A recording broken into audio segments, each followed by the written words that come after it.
Մի թեմա կար, որ դե պատերազմը ինչի չեմ կաղանեցնել, նայեք, նույնիսկ այդ ժամանակ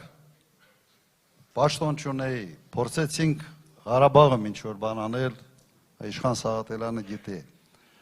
ամեն ինչ արեցին,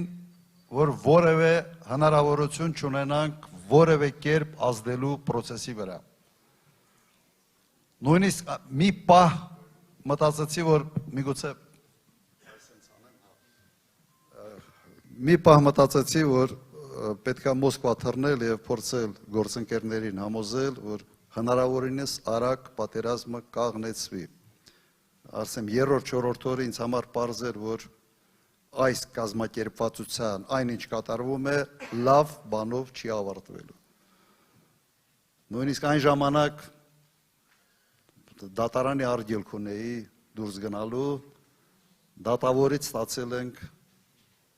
դուրս թռնելու բան, երկիր բացակայելու թույլտվություն։ Բայց կովիդի ժամանակ էր եւ առանց տեստերի հնարավոր չէր նույնիսկ ինքնաթիռ նստել։ Հանձնել եմ տեստը, լրիվ առողջ էի, որևէ պրոբլեմ չունեի եւ ստացել եմ պատասխան, որ ես ունեմ կովիդ այդ ժամանակ։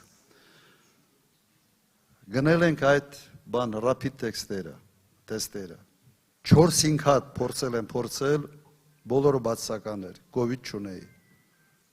Նույնիսկ այդ ճանապարհով արել են ամեն ինչ, որ նույնիսկ իմ կապերով պատերազմը կաղնեցնելու հնարավորություն չունենամ։